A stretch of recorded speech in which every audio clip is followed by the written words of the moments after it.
Sal Capaccio joins us as we break down the Bills' win over the Jets, 30-10, the final score. It is Buffalo Bills Football Monday, brought to you by Northwest Bank. For what's next, get started at northwest.com. And Sal, back from MetLife Stadium, business trip, Sal, right? That's what everyone says, business trip. They got in, they got out, they got the job done, and kind of reminded everybody just how good this team can be, even in a game that's not their cleanest or most perfect game. It was pretty comprehensive, full-blown blowout of the Jets yesterday. Yeah, good morning. And I would say that it kind of goes in line. I said the same thing last night. We did our post-game pod, Matt Bove and I said I don't this word, it gets used maybe too much, but it's true in this case, workmanlike, right? Like they just were workmanlike. They went out, and as you said, Jeremy, business trip, you went in, you knew what the job was, you had to do it. You had a few things you had to clean up from last week, especially the run defense. They were able to do that. They were able to get out of there. And to your point about not having, your cleanest game, your fastball, and still winning a game 30-10, and I'll just say simply just scoring 30 points without Josh Allen accounting for a single one of them is pretty remarkable to me, right? That just shows how good they can be. The Bills' defense, Sal, the story of the game, I mean, it was a bounce back, but man, like for how dominant they looked all day. I don't know how many were expecting that, to the extent where it's 3 points until the backups are in, and Justin Fields' net passing yards is in the single digits going into the fourth quarter, ending that way. How impressive? How impressive was the defense yesterday? Extremely impressive, especially considering what had just happened to them Sunday night, and the fact they're out without Ed Oliver, and the fact that they're out Taron Johnson. I mean, you put all that together and you figure, okay, the Jets are going to be able to move the ball a little bit here. You just have to make sure that they don't convert. Well, they weren't even able to move the ball. Mitch Trubisky had more yards passing than Justin Fields. Right. Mitch Trubisky threw two passes, completed one. I mean, that just goes to show you the job they did on Justin Fields in the passing game, and he threw 11 times, Justin Fields. I saw a lot of stuff and stats showing that it was literally his worst game ever as a pro, Justin Fields, in a game he pretty much played most of it until he got hurt late. Hopefully he's okay, concussion. But that's how the Bills were just smothering of him and of the running game. It wasn't like they just focused on him passing. They made him a passer, and he couldn't pass because they stopped the running game. They stopped Breece Hall. Breece Hall averaged 2.9 yards a carry. I mean, oh my God, after last week, what happened, guys? You think about the way they did this, but just to give you perspective here are the drives for the Jets in the first half. 3 plays punt, 1 play fumble, 5 plays punt, 3 plays punt, 7 plays field goal, 5 plays punt. I mean, you kept going. Next half, 3 plays punt, 3 plays punt, 8 plays punt, and then they had a touchdown on the final drive. So it was a dominant performance by the Bills defense. Victory Monday here. You can join us, 803-0550. Dominant performance offensively, defensively. It's a short week, Sal, so we'll get this game, and then we'll go right to Miami by Thursday night. But to me, we opened the show talking about two guys. There's Bosa, and then there's James Cook. And Cook had 42 yards over expectation. I thought we got to be reminded also that there is something that sets James Cook apart from the other running backs on this team. I know they like their committee, but he is far and away the best, and that was on full display on the 1-yard touchdown and the 44-yard touchdown. Cook is really a dynamic runner, and maybe even getting better as he continues to play. Yeah, and after that touchdown run, and that happens, and he comes kind of right in front of me, and I'm watching him go to the bench, and James, as you know, James, he smiles a lot more than people think, but you don't see him smile a lot, right? But when he's in that element, he's really happy, he's smiling, he's having fun with his teammates, and I'm thinking to myself, here's a guy who got paid, but he's still working hard, and he's still really good, and now the Bills have him for a few years, right, under contract. All that's behind him, and I think he's playing just like last year, relaxed. He looked good last week, too. Although yards were harder to come by last week, I thought this week it was vintage James Cook. When he has a cutback run and there's a hole there in a lane, and the Bills block that up so well, I mean, it's just really fun to watch him get an easy 4 yards, it seems like, every time that happens. And then if you miss one tackle, like the Jets did on that play, bam, he's just gone. And he gets out of an ankle tackle and he just runs away from everybody. He truly is a dynamic running back. He is one of the best in the league. I agree with that. And that was on full display. But I just think for me, watching him in that element be so happy, so relaxed, and knowing he can go out and play football, and after he got paid, and now he's a Bills running back for the next several years, it's just a really nice kind of comforting thing to have for sure. You're right about Joey Bosa. I thought the two best players on the field were Joey Bosa and James Cook for the Buffalo Bills, and maybe the third best player on special teams was Sam Franklin. The Bills had one player in each phase of the game dominate, and I'm not even trying to be funny. Sam Franklin, at one point, I said to somebody on the sidelines, I said, I think, and I asked Chris and Eric to look at the stats while we were during the game.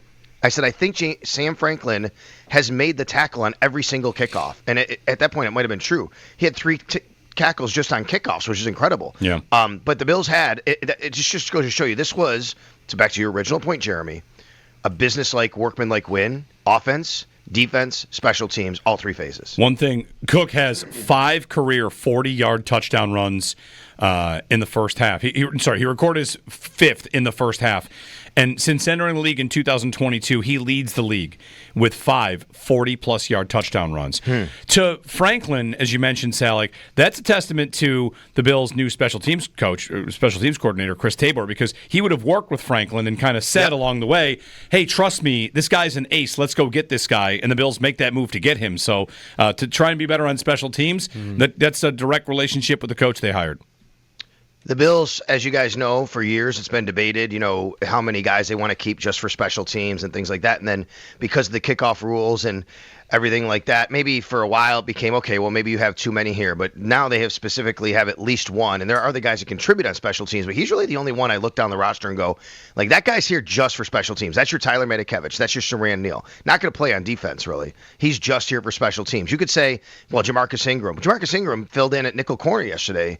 Was going to when Cam Lewis got banged up, right? He has a role. Guys like that I'm using as an example of Joe and Dreesen. They're backup players who are playing special teams. This guy's here simply to be on a kickoff team and run down and make tackles, right? I mean, that's what he does, and punts or whatever. But, I mean, and to your point about the coaching him and getting him, what I'm thinking is it's also strategic, right? You could, because of the kickoff rules now, you can literally design your kickoffs and say, we want to kick it to where Sam Franklin is running straight at that guy and making a tackle, and he gets off the block. And sure, a team can decide to go left or right with their return. But yeah, that is a testament, Jeremy. That is exactly how it's supposed to work, where you get a coordinator and says, hey, this guy really is good at what he does, and I've worked with him before, and, he can really fit into our scheme, and he does. And then it's just Joey Bosa. I didn't want to gloss over him. If the Bills get this Joey Bosa for 17 games, I mean, he is a difference maker. He is a legit difference maker on the defensive side of the ball, something they truly haven't had since, the first 2.5 months of Von Miller when he signed back in 2021, right? 2021. And, I mean, that would really be something like that. And then when I was talking about James Cook, same goes for Joey Bosa. Guys, he was so fired up after that sack and strip fumble of Justin Fields.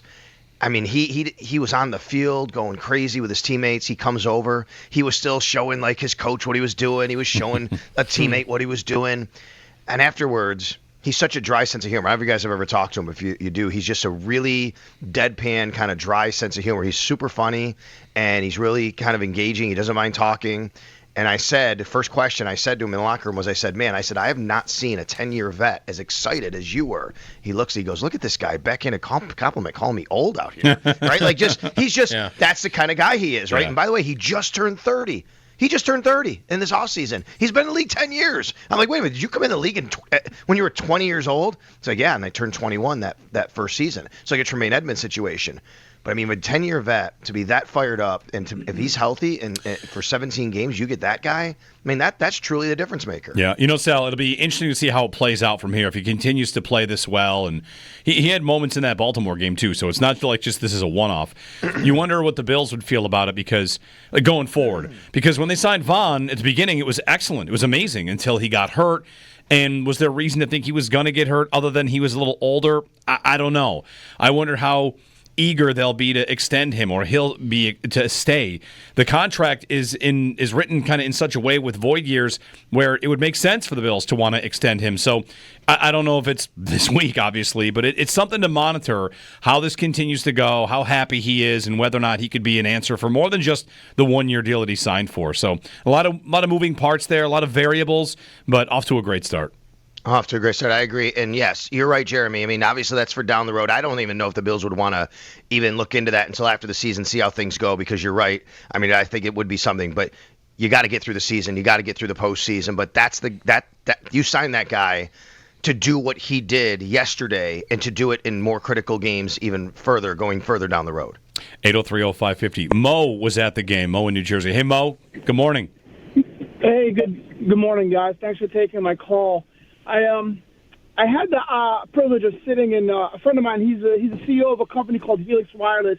He has the suite right next to Woody Johnson. Now, their suite is on the Jets sideline, so maybe I just couldn't see in front of me. When I looked out from that suite, all I saw were blue and white dots.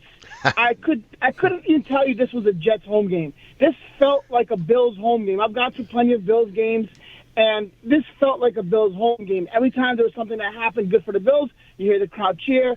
And just, they were telling, get loud for the defense, for the Jets defense.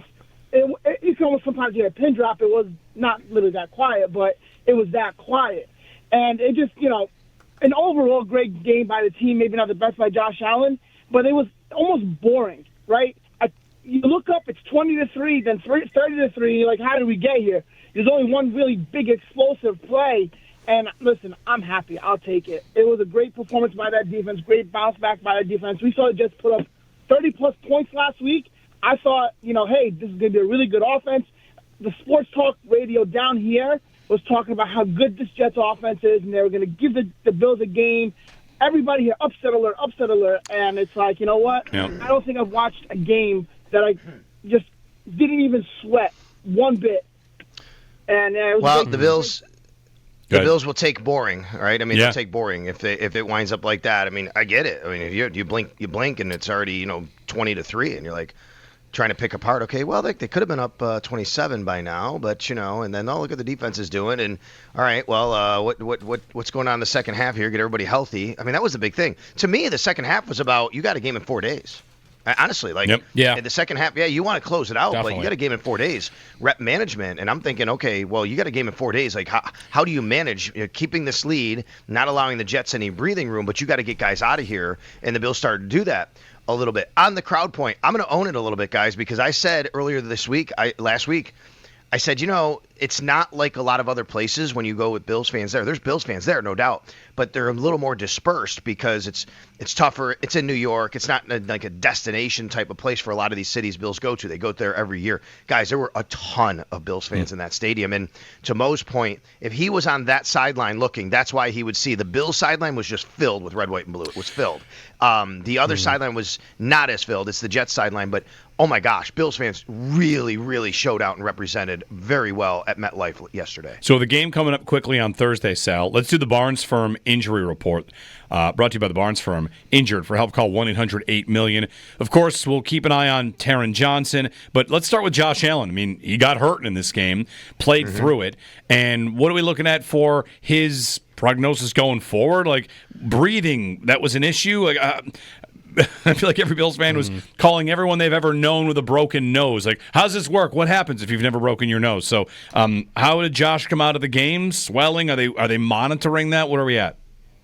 Yeah, I asked Eric Wood this on the radio. I said, what's the ramifications of calling plays as a quarterback? Eric's response was, well, he'll sound different. So, you know what I mean? So I'm guessing, but yes, it does impact your breathing. And Eric said that too. And then Josh did. So, hey, look, he came back in the game. He finished the game, right? So the official report was bloody nose. That was the official report on the sidelines. Not all bloody noses are created equally, I guess, because that's a pretty violent one. That was the official report on the sidelines, and he went back in the game. So, yes, I'm sure they are. They'll manage that throughout the week. But you guys know Josh Allen's going to play on Thursday night, right? It's not like it's anything that's going to prevent him from playing. This guy, he went back out there anyway. All right, as far as any other injuries, Taron Johnson, you're right. I didn't expect Taron Johnson to be inactive, but again, let's think about it. This was a team with all due respect to all teams in the NFL, this was a team that they didn't have the type of weaponry to really kind of say, oh my gosh, if you're without Taron Johnson, they could really kill you out of the slot. I think that you feel like you could still do the job with Cam Lewis, and they don't have like a super great slot guy. In fact, did you guys see their receiving stats yesterday? Did you take a look at this? Yeah. Garrett Wilson had 50, right? 4 catches, and then do you know how many wide receivers, how many catches by wide receivers outside of Garrett Wilson yesterday? Can't be more than, they completed, well, Tyrod completed a couple passes, so maybe was there like 2 others? One other? Yeah, Arian Smith had 1 catch. That was it. Other than that, Garrett Wilson was the only wide receiver other than Arian Smith's 1 catch. So anyway, the point is, with Taron Johnson, you kind of knew that they were a little undermanned compared to the Ravens or other teams, and especially with the Dolphins coming up in 4 days, this is okay. Considering that, and you have 4 days, let's make sure he's good for them, because then you have another 10 days before you rest there. So he doesn't play. Ed Oliver, of course, we'll be monitoring today. We'll hear from Sean McDermott later today, get an update on that. And then Matt Milano did not finish the game. He got, as Sean McDermott said, a little dinged up. And that was on the Justin Fields run early in the game, the 20-something yard run, if you guys remember. Mm-hmm. Yeah. And but here's the thing. We never got anything official on the sidelines, and Milano didn't go back in, and he was on the sidelines. So I just think from everybody's perspective that, was down there, it was more of, okay, maybe they're just managing his reps. We didn't know anything until after the game. There was no official, actual injury update. He never went in the tent. He never left. McDermott said he got a little dinged up. So we're not sure what that means. I'm encouraged by the fact that he never left the field. He was standing on the sidelines with his helmet on for most of the game. What was your perspective when Allen did get that punch to the face? Because that happens quick. So it's only 40 seconds between him being down on the field and Trubisky's got to get in there and throw a pass on 3rd and 7. So Josh goes down, and immediately, I see him get up and run. Run off the field, and I thought, and then he took his helmet off. I thought he got hit in the head. My initial inclination is he got hit in the head. I'm like, if he got hit in the head, though, he would have probably stayed down. That was my first inclination. See him run over to the bench area, and then immediately see them looking at his face. Now, because of my perspective, I couldn't see. I thought my next thing was, did he get poked in the eye or have one of the pellets in the eye? You know what I mean? Because that's where they were kind of looking, but it was the nose, obviously. The one thing that Josh did address, and this is a tricky one, in that situation, guys, you want to stay down to give your backup time and to make sure that they stop the clock, the backup has time to warm up. But Josh, and he knew that. He said that at the postgame press conference. He also said blood was gushing out of his nose. So he wanted to get off the field to get it out. Hey, I got blood gushing out of my nose. That's a tough one, right? You're taught, he's taught, if it's a center or a quarterback especially, you're taught to stay down so that somebody can have time to warm up to get some reps in.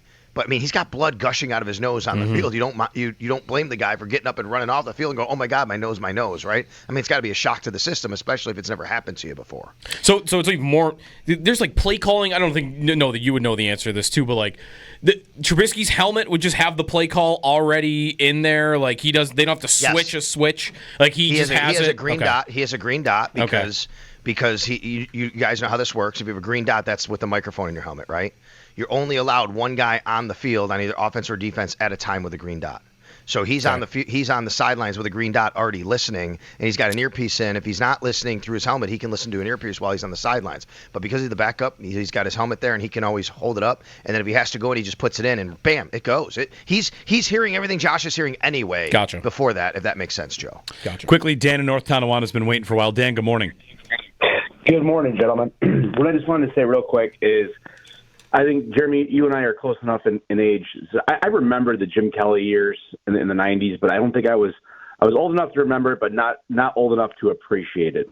To any of the younger Bills fans that are watching this team right now, you really need to just take a step back and really appreciate what this Bills team is doing, especially considering in recent years the Jets have been the team in the division that have been giving them the most trouble, and they dog walked them yesterday.